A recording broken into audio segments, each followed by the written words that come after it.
Urutan kaiju terlemah sampai terkuat di anime Kaiju nomor 8. Di posisi ke-11 ada Kaiju nomor 10. Kaiju yang udah pernah nge-raid markas Divisi 3 pakai kaiju tipe naga yang bisa terbang. Dikatakan nih monster tuh dai kaiju paling tanky. Ada di resiliensi 8,3 sebelum akhirnya naik jadi 9 setelah berubah bentuk. Si nomor 10 ini tuh aslinya prototipe hasil ciptaan Kaiju nomor 9. Jadi ya kagak kuat-kuat amat sampai akhirnya dirubah bentuk jadi armor yang dipakai sama wakil kapten Divisi 3, Soshiro Hoshina.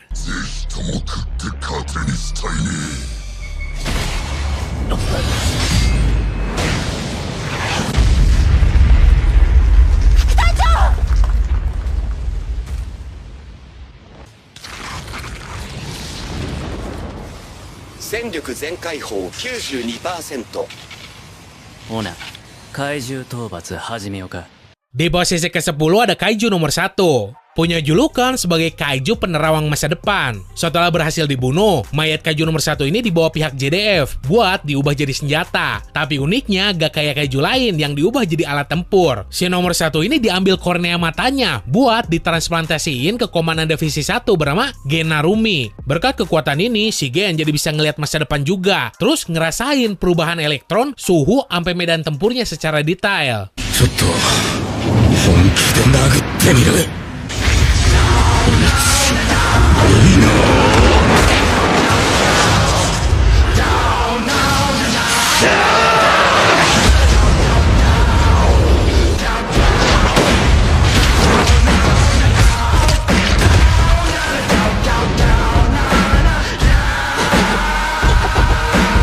Nomor 9, Kaiju nomor 2. Kaiju bermata 14 yang hampir aja ngemusnahin seluruh daerah di Sapporo. Sebelum akhirnya berhasil dibunuh. Bangkai si nomor 2 kemudian dikonvert jadi senjata yang cuma bisa dipakai sama Direktur Jenderal JDF, Isao Shinomiya. Bentuk senjatanya kayak gauntlet yang ngasih kekuatan pukulan supersonik buat pemakainya.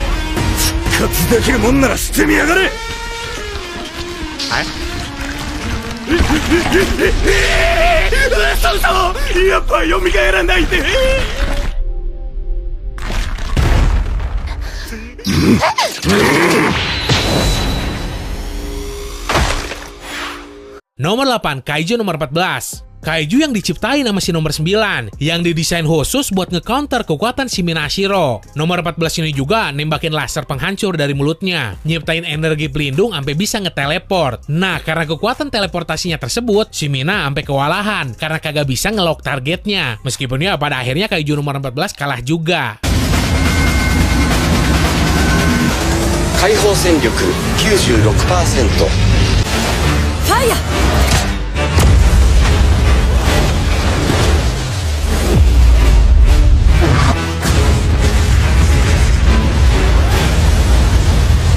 Nomor 7, Kaiju nomor 13. Dari semua kaiju ciptaan si nomor 9, nomor 13 ini yang penampakannya mirip banget sama induknya tersebut. Udah gitu, Kaiju nomor 13 juga punya kekuatan shapeshifter. Ambe bisa ngemanipulasi massa ototnya supaya ngasih daya destruksi yang lebih gede. Apasnya ya, si Kaiju nomor 13 ini langsung mati gara-gara ketemu langsung sama si Kafka yang pakai mode Kaiju nomor 8 yang jelas overpowered.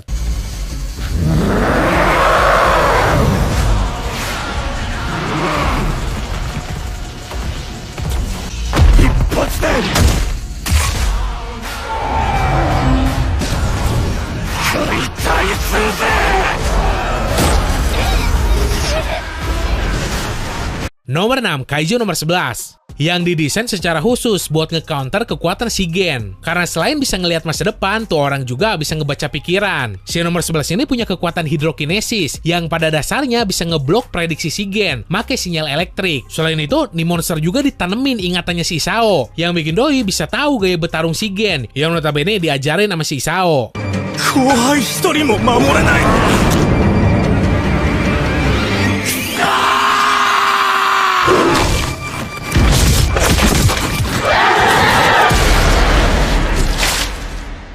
目標撃破。怪我人がいる模様。引き続き救護に移る。五十嵐、宝木、怪我人を頼む。 Nomor 5, Kaiju nomor 12. versi superior dari Kaiju nomor 10. Kalau si nomor 10 kan prototype. Nah, si nomor 12 ini versi produk sempurnanya. Karena kekuatan di luar nalarnya, wakil Kapten Hoshina aja sampai kudu ngeluarin semua teknik bertarung, sampai senjata-senjata tempurnya. Armor nomor 10-nya aja sampai rusak. Kaiju nomor 12 tuh, Kaiju yang didesain khusus buat pertarungan jarak dekat, nge-counter gaya bertarung jarak dekatnya si Hoshina. Yosuke Midare Uchi. 今狙いはただの陽動か。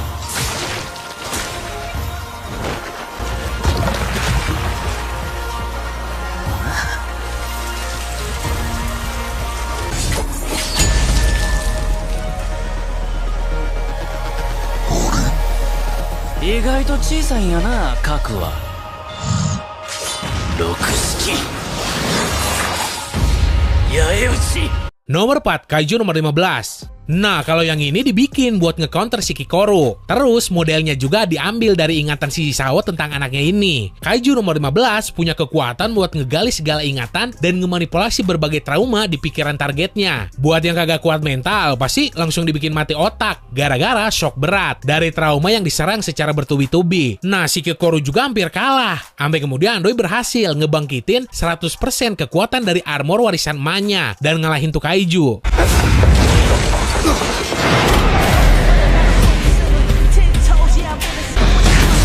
私が圧倒的なパワーで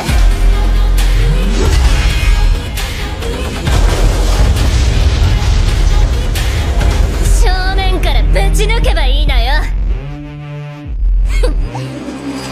Nomor 3, Kaiju nomor 6. Punya julukan sebagai Raja Para Kaiju. Karena dulu ketika Kaiju ini muncul, nih monster udah ngebunuh lebih dari 200 anggota JDF. Dan butuh seluruh anggota JDF yang ada di Jepang buat ngalahin Kaiju ini. Nah, setelah kalah, jasadnya ini diubah jadi body armor yang kagak bisa dipakai sama siapapun. Karena hawa kehadiran dari Kaiju nomor 6 kuat banget, sampai bikin siapapun yang make langsung hilang kesadaran. Sampai kemudian muncul si Reno yang berhasil naklukin body armor Kaiju nomor 6 yang bikin Doi punya kekuatan buat ngendaliin es.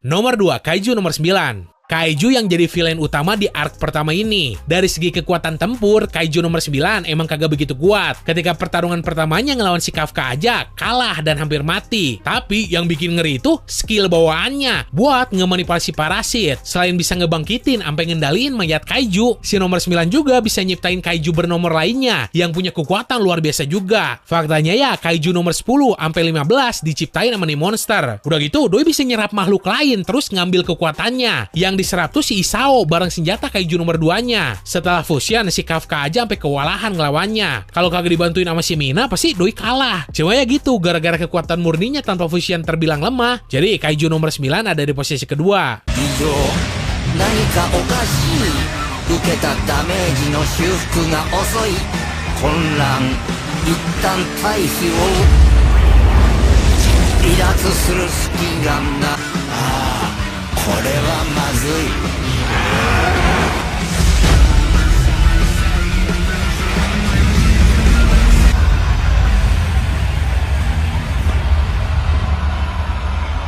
Dan di posisi pertama ada Kaiju nomor 8. Yap, bener banget. Kalau suatu saat kagak jadi yang terkuat, masa Kaiju nomor 8 sampai dijadiin judul manganya? Sama aja kayak kasus Naruto. Meskipun kekuatan asli dari Kaiju nomor 8 ini sampai sekarang masih jadi misteri, tapi kita bisa lihat sebagian dari kekuatan aslinya tersebut ketika si Kafka ngelawan si Isao. Gaya bertarung dari Kaiju nomor 8 ini brutal banget, sampai bisa ngemanipulasi berbagai organ di tubuhnya supaya bisa ngelancarin serangan yang kuat. Kaiju nomor 8 bahkan pernah melintir pinggangnya sendiri cuma demi nyerang si Isao. Dan hal ini jelas bikin badan si Kafka yang ada di dalam hampir hancur. Waktu itu kesadarannya aja sampai hilang dan hampir aja ngebunuh bapaknya si Kikoru tersebut. Padahal si Isao ini disebut-sebut sebagai anggota JDF terkuat sepanjang sejarah. Mai.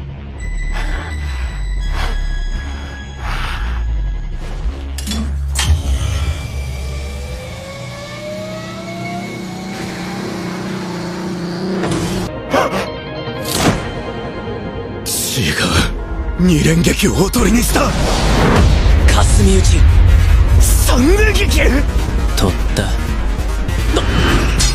方が核を見た以上ここを狙ってくると思ってた。あかん。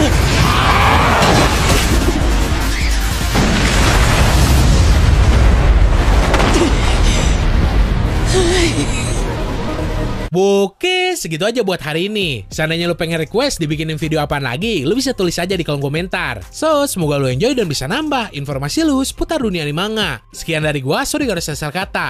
Bye!